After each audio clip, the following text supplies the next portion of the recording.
سادتي وسيداتي، طيب الله أوقاتكم أينما كنتم بكل خير. أحييكم وفي مائل نشرة أخبار المساء من الفضائية الإريترية أستهلها بأبرز العناوين. تغطية تطعيم الأطفال في إريتريا تصل إلى 98%.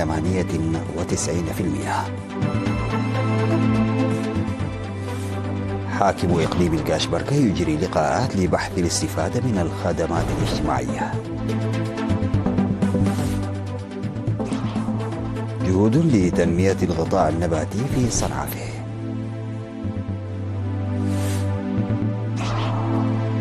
ترامب يصنف السعودية حليفا رئيسيا من خارج حلف الناتو. الصين تنفي التجسس على البرلمان البريطاني.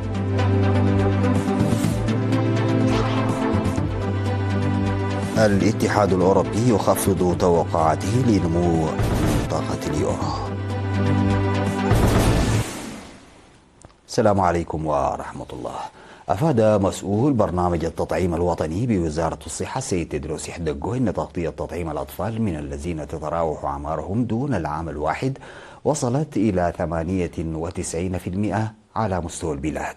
وأوضح أن إريتريا تعمل جاهدة منذ سنوات التحرير الأولى على محاربة الأمراض التي تصيب الأطفال بشكل عام وتلك التي تكافح عبر التطعيم بشكل خاص. كما صاحبت هذه الجهود إجراءات رقابية ووقائية على جميع منافذ البلاد لعدم إعادة الإصابة والأوبئة من الدول المجاورة، إلى جانب إجراء برامج رقابية ووقائية في جميع المرافق الصحية.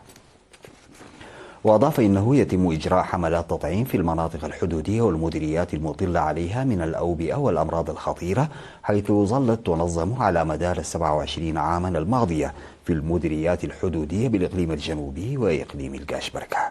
هذا وقد بدأ التطعيم ضد وباء التهاب الكبد واليرقان منذ شهر أغسطس من العام الجاري 2025 بهدف منع تفشيهما من الأمهات الحوامل إلى المواليد عند وبعد الولادة. وذكر إن الدراسات التي أجريت في عام 2024 أشارت إلى أن 3% من الأمهات اللائي يخضعن للمراجعة الطبية ما قبل الولادة يحملن فيروس اليرقان، وإنه يتم تطعيم المواليد في 24 ساعة الأولى من عمرهم تبعا لذلك. وأشار السيد تدروس في الختام أن برامج إدخال تطعيم مضاد للملاريا وحمى الضنك وتنظيم حملات واسعة لها إلى جانب متابعة ومراقبة الأمراض الجنسية هي من أهم البرامج المستقبلية لبرنامج التطعيم الوقائي.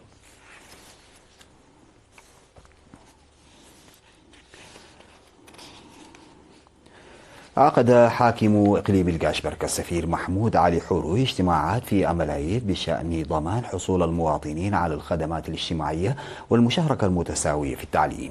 وأوضح السفير محمود خلال لقائه ممثلي مديريات فورتساوا وكركبة وسلعة يومي 14 و15 من نوفمبر الجاري إن برامج التنمية التي تركز على تحسين الحياة الاجتماعية والاقتصادية يجري تنفيذها لضمان الاستفادة من مؤسسات الخدمات الاجتماعية المتكاملة، مذكرا إياهم بالعمل على تطورها المستدام.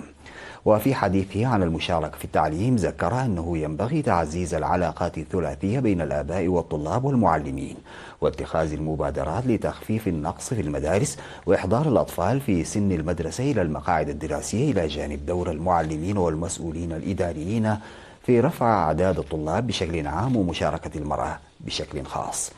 ودعا المشاركون في الختام الجهات المعنية للاهتمام بالسلوكيات والمعتقدات الخاطئة بالمجتمع وكذلك الظروف المعيشية والمشاكل الاقتصادية في الأرياف.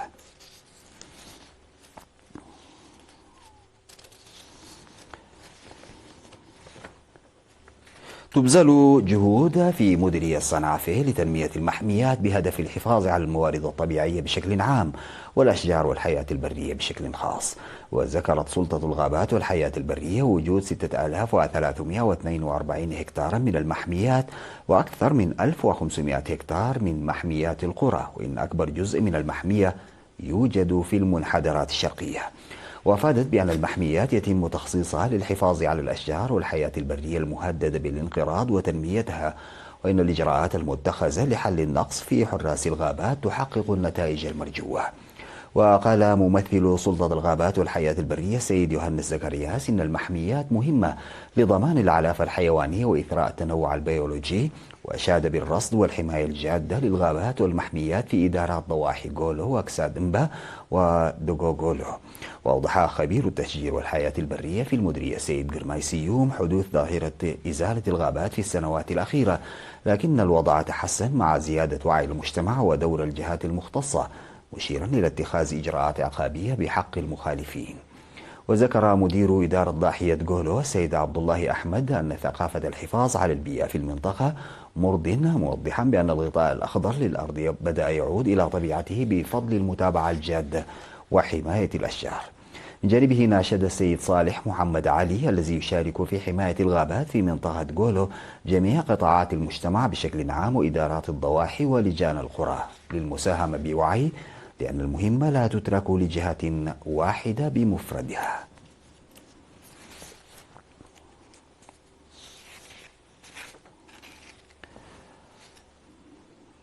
دعا مسؤول مستشفى عرز الممرض زرقوم زمو المواطنين إلى ضمان صحتهم من خلال تنظيف محيطهم جنبا إلى جنب مع الجهود التي تبذلها المؤسسات الصحية للسيطرة على مرض الملاريا.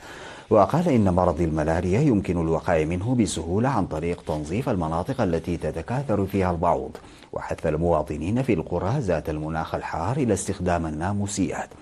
وذكر تنفيذ أنشطة فعالة العام الماضي بفضل التعاون بين الشعب والجيش، ومع ذلك فإن غزارة الأمطار هذا العام أدى إلى تكرار ظاهرة الإصابة بالملاريا، داعيا المواطنين إلى تجنب الإهمال وتطبيق أساليب الوقاية من مرض الملاريا. وقال خبير الصحة العامة السيد عندوم تأزاز إن 73 من ممثلي الصحة في القرى يقومون بأنشطة الوقاية والعلاج في المديرية، وإن هذا خفف من المشاكل التي يسببها مرض الملاريا، وهاب إلى استخدام الناموسيات التي تقدم مجانا، وتوجه أي شخص يشعر بأعراض المرض إلى المنشأة الصحية على الفور لإجراء الفحص وتلقي العلاج.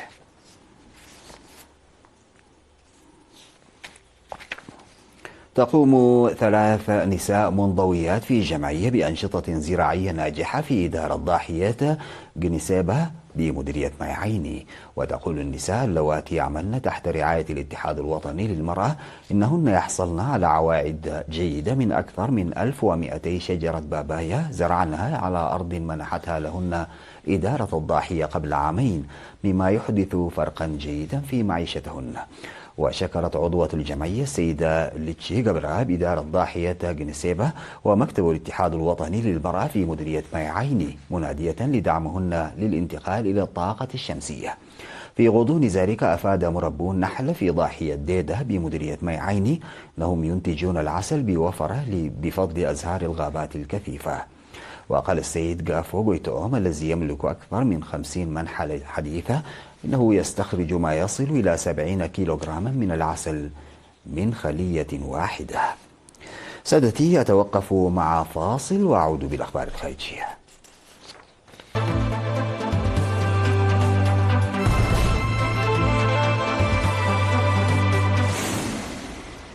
أعلن الرئيس الأمريكي دونالد ترامب أنه قرر تصنيف المملكة العربية السعودية حليفا رئيسيا من خارج حلف الناتو. وقال إن واشنطن وقعت مع الرياض اتفاقية دفاعية استراتيجية وصفها البيت الأبيض بالتاريخية. وخلال استضافته ولي العهد السعودي الأمير محمد بن سلمان على مأدبة عشاء في البيت الأبيض، قال ترامب: نرفع تعاوننا العسكري إلى مستويات أعلى بتصنيفنا رسميا السعودية حليفا رئيسيا من خارج حلف الأطلسي، وهو أمر بالغ الأهمية بالنسبة لهم. وتمنح الولايات المتحدة هذا التصنيف للحلفاء المقربين من خارج الحلف الذين لديهم علاقات عمل استراتيجية مع الجيش الأمريكي. وقال البيت الأبيض في بيان إن الرئيس الأمريكي وولي العهد السعودي وقعا على الاتفاقية الاستراتيجية الدفاعية الأمريكية السعودية، وهي اتفاقية تاريخية تعزز شراكتنا الدفاعية التي تمتد لأكثر من 80 عاما وتقوي الردع في جميع أنحاء الشرق الأوسط على حد تعبيره. وفي وقت سابق أعلن البيت الأبيض أن الولايات المتحدة والمملكة العربية السعودية وقعتا اتفاقات في مجالي الطاقة النووية لأغراض مدنية والدفاع خلال زيارة ولي العهد السعودي الأمير محمد بن سلمان لواشنطن.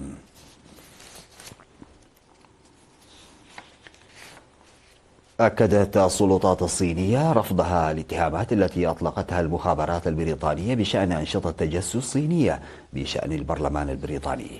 وأكدت الناطقة باسم الخارجية الصينية ماو نينغ في مؤتمر صحفي رفض اتهامات أطلقتها المخابرات البريطانية بشأن أنشطة تجسس صينية، وبكين ليست مهتمة ولا لها مصلحة في جمع ما يسمى المعلومات الاستخباراتية من البرلمان البريطاني وفق وكالة رويترز. يأتي ذلك بعد أن أصدر جهاز المخابرات الداخلية البريطاني تحذيرا جديدا لأعضاء البرلمان بشأن محاولات من عملاء صينيين لجمع معلومات والتأثير على أنشطة البرلمان، في أحدث اتهام لبكين بمحاولة التجسس على البرلمان.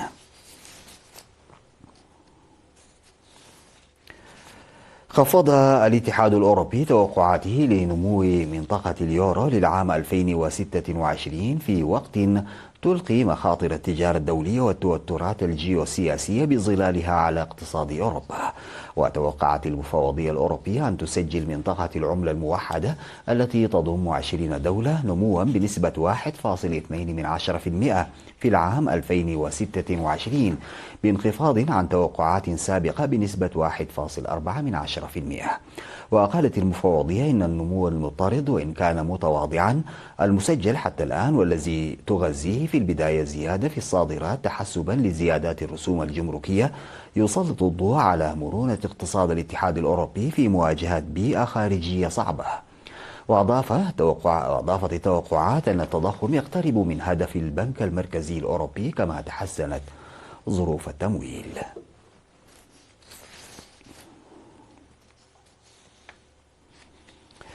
لقي ما لا يقل عن 15 شخصا حتفهم وأصيب 19 آخرون خلال الأيام الثلاث الماضية في فيتنام بسبب الأمطار الغزيرة والانهيارات الأرضية حسب ما أعلنت السلطات.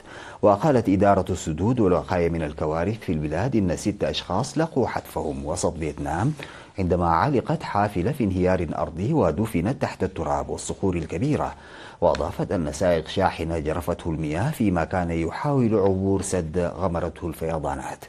وتعرض نحو 20,000 منزل للغرق مما أجبر آلاف الأشخاص على الإخلاء. وارتفعت مياه الفيضانات بسرعة مما أدى إلى غمر أجزاء من مدينة كوينون بأكثر من 2 متر من المياه، واضطر السكان إلى الصعود إلى أسطح المنازل.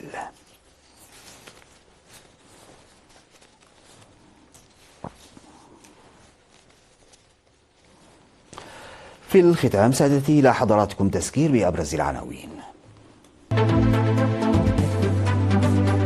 تغطية تطعيم الأطفال في إريتريا تصل إلى 98%. حاكم إقليم القاشبركة يجري لقاءات لبحث الاستفادة من الخدمات الاجتماعية.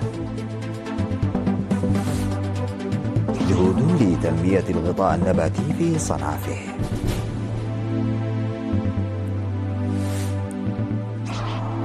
ترامب يصنف السعودية حليفا رئيسيا من خارج حلف الناتو. الصين تنفي التجسس على البرلمان البريطاني.